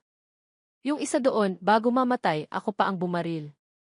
Paano nangyari ngayon, wala na siyang sugat? Nang makitang ang isa pang pagkakataong mamatay ay nawala na naman, dali-daling hinabol sila ni Kiao Mu para kumbinsihin. Ah, hindi. Huwag kayong matakot. Patay na ako. Sa ngayon, ako ang nakatatandang kapatid ni Kiaolin, pangalan na ginagamit ni Kiao Mu ngayon. Habang lalong naririnig ito ng mga bandido, lalo silang natatakot. Talagang multo ka. Niloloko mo kami. Kailangan mo bang pakinggan kung ano ang sinasabi mo? Ako ang nakatatandang kapatid mo. Saang kampo ka natutong manloko? Nang marinig ito, dali-daling ipinaliwanag ni Kiao Mu. Ano naman ngayon? Ang ibig kong sabihin, si Kiao Mu ay nakababatang kapatid ko. Pinatay niyo ang kapatid ko. Gusto kong maghiganti para sa kapatid ko. Isang bandido ang tila na kumbinsi. Mukhang mas matanda ka nga ng kaunti. Kanina, nakita pa kitang naghagis ng sibat at pinatay ang pinuno ng mga sundalo. Ngunit agad siyang ginising ng kanyang mga kasama. Naniniwala ka pa rin ba? Siguradong multo iyan na humihingi ng hustisya. Yung pinuno ng mga sundalo ang pumatay sa kanya, tayo na ang susunod. Habang tumatakbo, nagmamakaawa ang mga bandido kay Kiao Mu na huwag na silang habulin. Kakatakbo pa lang nila ng kaunti, biglang lumitaw sa harap nila ang isang grupo ng mga taong puno ng nakamamatay na aura. Ito pala ang pinuno ng mga bandidong ito. Nang makita ang kanilang pinuno, agad silang umiiyak na tumakbo palapit. Pinuno, tulungan niyo kami. May multo. Ngunit si Kiao Mu ay mas masaya pa kaysa sa kanila. Nagniningning ang kanyang mga mata, mabilis siyang sumugod. Kung ang pag-atake sa isang maliit na bandido ay makakakuha ng B-level na pagtataya, kung mapatay ako ng hari ng mga bandido, hindi ba't diretsyo na akong A-level? Kakaisip pa lang nito, hindi na niya mapigilan ang kanyang tuwa. Habang tumatakbo, sumisigaw si Kiao Mu. Songhee, ibalik mo ang buhay ng kapatid ko. Ngunit kakatapak pa lang ng kalaban ng isang beses, huminto siya, puno ng pagtataka ang mukha. Esan, ikaw si Songhee, ang hari ng mga bandido. Bakit hindi ka mukhang bandido? Para kang isang iskolar na hindi makabasag pinggan. Ngunit yumuko pa ito at nagpakilala, ako nga ang hari ng mga bandido. Ang apelyido ko ay Wang, pangalan ko ay Songhee. Kakasabi pa lang ng ilang salita, sumuka na ng dugo si Songhee, kinailangan pang sumandal sa puno malapit doon para makatayo. Nang masaksihan ang eksenang ito, nabigla si Kiao Mu at napaatras. Ang pinuno ng mga bandido, isa pa lang nagbabasa ng libro na sakitin. Nagpapanggap ba siya? Sa sandaling iyon, lumapit ang mga tauhan para magsumbong kay Songhee. Pinuno. Siya sabi niya ang pangalan niya ay Kiaolin, kapatid daw siya ni Kapitan Kiao. Siya pinatay niya yung opisyal ng hukbo. Agad na naging matalim ang tingin ni Songhee, kaya't naging alerto si Kiao Mu. Biglang tumawa ng malakas si Songhee. Haha! Si Kapitan Kiao, tunay ngang isang bayani. Ako'y humahanga sa iyo, kapatid na Kiao. Ang pagpatay mo kay Kapitan Chu ay nagpapakita ng tapang at talino. Kapatid, nais mo bang sumama sa aking Dongshan? Sa magulong panahong ito, sabay tayong gumawa ng malalaking bagay. Sabi niya habang lumalapit at yumuyukod bilang paggalang kay Kiao Mu. Nang makita ito ni Kiao Mu, natulala siya, puno ng tandang pananong ang isip. Gusto mo akong i-recruit? Pinatay mo ang kapatid ko, tapos hindi ka natatakot na maghiganti ako. Tumawa si Songhee. Hahaha. Sa panahong ito, pinapatay mo ako, pinapatay kita. Ano pa ba ang tama o mali? Ang liwanag ng taong ito ay napakasilaw, muntik nang mabulag si Kiao Mu. Ngunit biglang kumilos si Kiao Mu at sumigaw, tama ka. Ngunit ang isang tunay na lalaki, ipinanganak sa pagitan ng langit at lupa, dapat ay walang kahihiyan kapag yumuyuko o tumitingala. Paano ka makakapagtago sa kabundukan, nagnanakaw para mabuhay? Sa isip niya, iisa lang ang gusto niya, mamatay. Kayong mga bandido, kung ano ang gusto niyong gawin, gawin niyo. Huwag niyo akong subukang i-brainwash. Ako, si Kiao Mu, isa lang akong walang awang makina na naghahanap ng pagtataya. Kaya, bilisan niyo, patayin niyo na ako. Tulad ng plano niya. Pagkasabi nito, hindi na napigilan ng mga bandido ang sarili at gustong sumugod. Ano bang sinasabi ng isang ito? Minamaliit niya tayo. Hindi ba't nakapatay lang siya ng isang opisyal ng hukbo?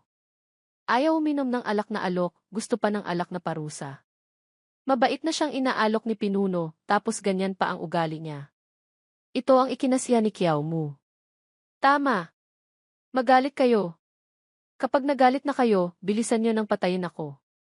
Ngunit kakangiti pa lang niya ng palihim, pinigilan na ni Song Hee ang mga bandido. Hindi lang siya hindi nagalit, mahinahon pa siyang nagtanong kay Kiao Mu, "Kapatid na Kiao, mahuhulaan mo ba kung saan galing kaming napakaraming bandido?"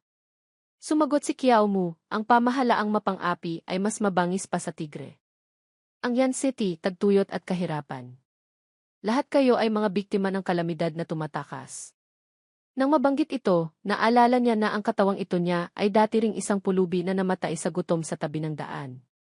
Nang marinig ang sagot na ito, biglang naging interesado si Song Hee. Inuulit-ulit, ang pamahalaang mapang-api ay mas mabangis pa sa tigre. Ang pamahalaang mapang-api ay mas mabangis pa sa tigre. Ang mga salitang ito ni kapatid na Kiao ay talagang napakaganda. Sa magulong panahon, ang paghahanap ng ikabubuhay ay talagang hindi madali. Ang mga kayamanan ay kasing taas ng bundok, ang iyong puso ay malalim at malawak.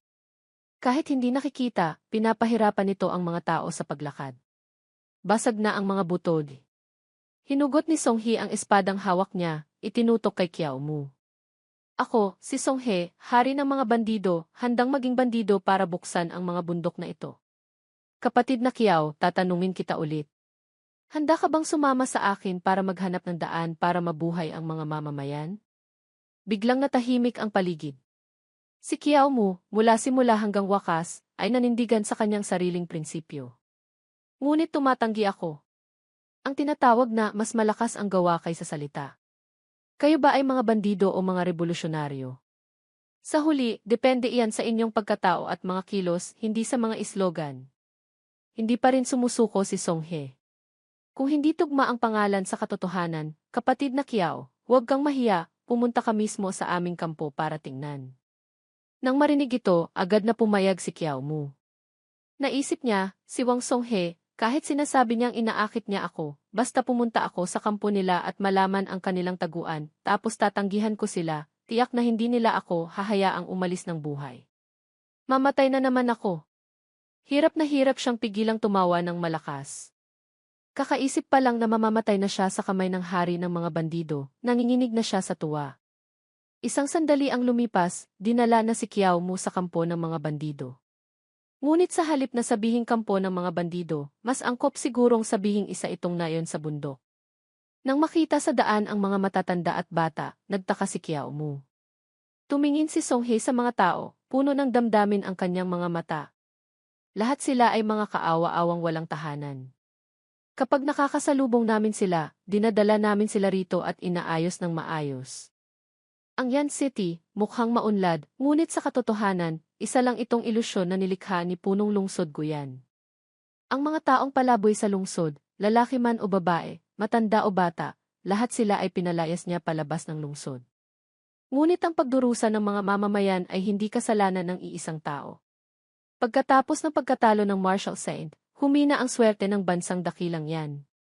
Ang emperador ay walang ibang ginawa kundi suyuin ang mga immortal, wala na siyang pakialam sa buhay at kamatayan ng mga mamamayan. Ang mga opisyal sa ibaba ay lalo pang nakikipagsabuatan sa mga kaaway.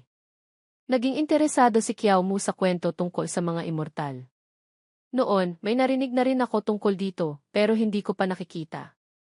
Ginoong Wang, maaari mo bang sabihin ng mas detalyado? Sumagot si Song Hee, sa tindig mo, ang ginagamit mo ay ang longevity fist. Siguradong isa ka sa mga natitirang dugong bughaw ng pamilyang Kiao. Pero hindi ka pa nakakakita ng immortal? Pagkasabi nito, agad na pumasok sa fighting mode si Kiao Mu. Alam mo ang longevity fist? Isa ka bang miyembro ng Gujai Hui? Lumapit si Song Hee para magpaliwanag. Ang longevity fist ay may pambihirang pinagmulan. Hindi lang mga miyembro ng Gujai Hui ang makakakilala sa porma ng iyong kamao. Kapatid na Kiao, hindi ito ang lugar para mag-usap. Sumunod ka sa akin. Makalipas ang ilang sandali, sa isang templo sa Nayon, itinuro ni Songhi ang isang estatwa at ipinakilala, ito ang immortal. Nang makita na isa lang itong napakaordinaryong estatwa, hindi masyadong naniwala si Kiao Mu, nagtanong ulit para makumpirma. Ayon kay Songhe, ito ay isang taoistang naglilinang ng immortalidad. Sa kasalukuyang panahon, lahat ng templo ng Taoismo ay sumasamba sa mga immortal. Biglang tumanggap ng napakaraming bagong kaalaman, pakiramdam ni Kiao Mu ay sasabog na ang utak niya. Jason, ang mundo ng paglilinang ng immortalidad, mataas na antas ng martial arts. Biglang naging totoo ang pakiramdam. Yung pakiramdam na parang nasayang lang ang buhay ko sa mahabang panahon, ano ba ito? Ang mga martial artist at mga naglilinang ng immortalidad, talagang napakalaki pa rin ang agwat. Ang Iron Crotch Gong ko, kapag perpekto na, makakalaban kaya ako? Habang si Kiao Mu ay tulala, nagpatuloy si Songhi sa pagpapaliwanag. Sa katotohanan, ang mga immortal at mga tao ay iisa lang ang pinagmulan. Ngunit ang mga immortal ay nasa itaas, hindi nila itinuturing na kapantay ang mga mortal. Pinapalaki nila ang lahi ng tao, nagtatanim ng mga espiritual na halaman, naglilinang ng mga espiritual na lupain, nangangalap ng mga mananampalataya, at ninanakaw ang enerhiya ng mga nilalang.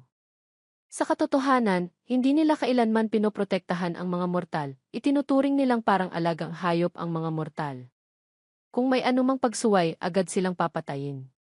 Ang nakakatawa, ang mga mortal ay ginagawang alipin ng hindi nila nalalaman.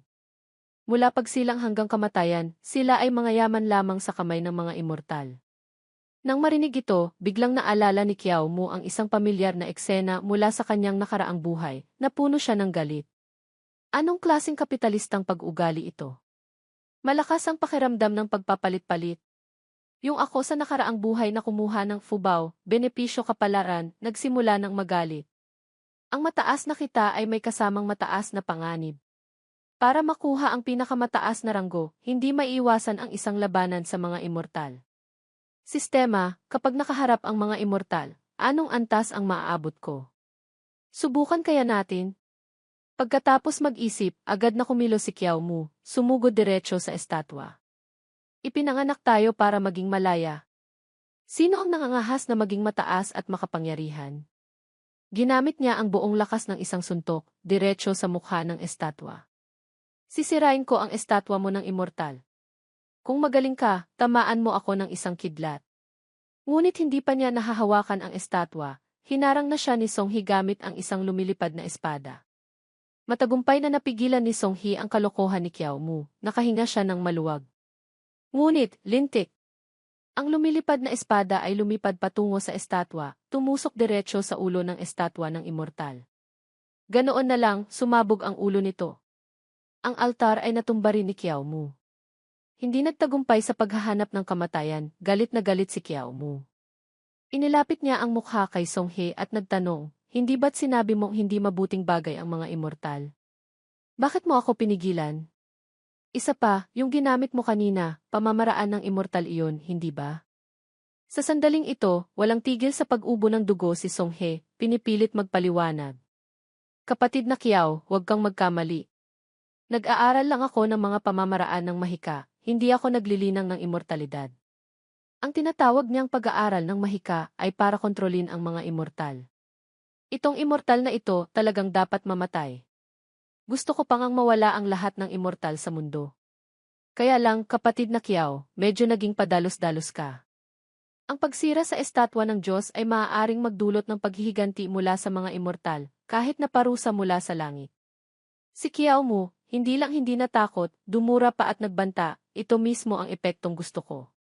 Pinakamaganda, tamaan agad ako ng isang kidlat. Nang marinig ito, nainis si Songhi hanggang sa dumugo ang kanyang 7 butas, isang ekspresyon para sa matinding galit. Kapatid na Kiao, hindi ka ba talaga natatakot sa mga immortal? Ang eksenang ito ay medyo ikinatakot ni Kiao Mu, dali-dali siyang nagpayo. Sige na, huwag kang magalit.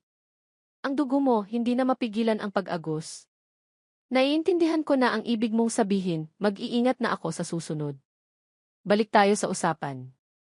Kung pati ikaw ay gustong maglinang ng pamamaraan ng immortal at labanan ang mga immortal, hindi ba't nangangahulugan iyon na sarado na ang landas ng martial arts? Naramdaman ni Qiao Mu ang labis na panghihinayang dahil wala man lang siyang nahawakang isang teknik ng paglilinang ng immortalidad. Nang mabanggit ang problemang ito, nag-analisa si Song He. Ang martial arts ay nagpapahalaga sa katawan, ang mga immortal ay nagpapahalaga sa kaluluwa. Kung talagang pag-uusapan kung sino ang mas mataas, ang martial saint, ang pinakamalakas na martial artist sa kasalukuyan, ang kanyang lakas ay kayang makipaglaban sa mga immortal. Ngunit hindi pa rin siya umabot sa tuktok ng pagiging martial artist. Pero, sa totoo lang, walang tuktok ang martial arts. Ang mga immortal ay malakas hindi lang dahil sa kanilang mga pamamaraan, kundi dahil din sa kanilang mahabang buhay. Kahit walang gawin ang isang immortal, kaya niyang hintaing mamatay ang isang mortal. Ngunit ang paglilinang ng immortalidad ay mas nagpapahalaga sa likas na talento, hindi lahat ay pwedeng maglinang. Isa pa, mabagal ang pag-unlad ng antas sa paglilinang. Bawat pag-urong para maglinang ay tumatagal ng 5 hanggang 100 taon. Ang bilis ng paglilinang sa martial arts ay mas mabilis kumpara sa landas ng immortalidad. Kung sa mundong ito ay magkakaroon ng mas maraming malalakas na martial artist, kung ang mga nasa tuktok na martial artist na iyon ay kayang lampasan ang limitasyon ng buhay, bakit pa tayo mag-aalala na hindi natin kayang ibagsak ang pamumuno ng mga immortal? Habang lalong nagsasalita si Song He, lalo siyang nagagalit, walang tigil ang pag-agos ng dugo. Si Qiao Mu, sa isang tabi ay inaalo siya, sa kabilang tabi naman ay pinoproseso ang mga bagong kaalamang natanggap. Kung ganoon, ang longevity fist pala talaga ang daan palabas para sa mga naglilinang ng martial arts. Hindi nga maikakailan na ito ay isang kayamanan ng pamilya ni Ateksu. At ako ngayon, mayroon pang sistema ng muling pagkabuhay na sumusuporta sa akin. Maaari akong umasa sa pinakamabilis na bilis ng paglilinang para maabot ang tuktok ng martial arts. Kapag isinama pa iyan sa lakas ng mahabang buhay ng longevity fist at ang aking walang kamatayang katawan, ano pa ang pinagkaiba ko sa isang immortal? Nang maliwanagan ang isip, nagpakita ng anyong dalubhasa si Qiao Mu. Ang pagiging immortal, bakit kailangan pa ng libu-libong taon? Makipagsapalaran lang tapos na. Biglang naramdaman ni Song He na ang taong ito ay medyo siraulo, baka nagkamali siya ng pagkakakilala. At si Qiao Mu, pagkatapos mangarap, nagtanong naman tungkol sa kanyang likas na talento sa paglilinang ng immortalidad. Total, mga bata lang ang pumipili, siya naman gusto niya lahat. Itinulak siya ni Song He palayo, iisa lang ang sinabi, kung walang espiritual na ugat, hindi maaaring maglinang ng immortalidad. Nang marinig ito, maingat na tumingin sa paligid si Qiao Mu. Nang makumpirma na walang tao malapit, inilapit niya ang tenga kay Song He at bumulong, kung gayon, matanong ko lang, Ginoong Wang. Ang Iron Crotch Gong ko, perpekto na. May tuturing na ba iyong Iron Spiritual Root? Habang sinasabi ito, ibinaba niya ang kanyang pantalon para ipakita ang ebidensya doon mismo. Ang liwanag na nagmumula sa kanyang pikayamanan ay napakasilaw, hindi makatingin ng diretsyo si Song He. Bakal. Bakal na espiritual na ugat. Patawarin mo ang aking kamangmangan, hindi kita matutulungan. Pakitago na agad ang iyong banal na kagamitan. Talagang wala nang masabi sa binatang bida na ito. Tinakot niya si Song He kaya naghanap ito ng dahilan para umalis. Kapatid na Qiao, kung wala nang ibang problema, malaya kang umalis. Nang marinig ito, nagtaka si Qiao Mu. Saan ako pupunta? Hindi ba't gusto mo akong i-recruit kanina? Hindi makatingin ng diretsyo si Song He, tumalikod at nagsalita, alam kong si kapatid na Qiao ay may malasakit sa mundo, matapang at makatarungan. Ang maliit kong templong ito ay hindi kayang maglaman ng isang tunay na estatwang tulad mo. Ganoon ang sinabi niya, pero sa totoo lang, natatakot siyang masyadong padalos-dalos si Qiao Mu. Kung mananatili ito sa tabi niya, baka masira pa ang matagal na niyang pinaplanong malaking bagay. Sa sandaling ito, naningkit ang mga mata ni Qiao Mu, itinuro ang problema. Pero, kung papakawalan mo ako, hindi ka ba natatakot na malantad ang lokasyon ng kampong ito? Hindi mo ba iisiping patayin ako para manahimik? Nawala ng pasensya si Song He, nanginginig sa galit, ngunit pinilit pa ring bumiti. Si kapatid na Qiao ay hindi gagawa ng ganyang bagay. Isa pa, nagambala na namin ang mga sundalo, balak na naming lumipat sa ibang lugar. Nang marinig ito, walang pag-aatubiling umalis si Qiao Mu. Sige, hindi ko naaantalahin ang iyong malaking gawain. Kung may pagkakataon, magkita tayo ulit. Kalahating araw na siyang nagsasalita, hindi pa rin namamatay. Medyo naiinip na si Kiao Mu, gusto na niyang bumalik sa Yan City para dumalo sa sarili niyang burol. Sa sandaling iyon, narinig ni Kiao Kangsu ang ingay sa labas, lumabas siya para buksan ang pinto. Ang nakatayo sa harap ng pinto ay si Young Master Gu pala, kasama ang mga alagad na may dalang kabaong. Binibini, kami po ay mga tauhan ng anak ng punong lungsod. Si Kiao Mu, bayaning nilipol ang mga tulisan.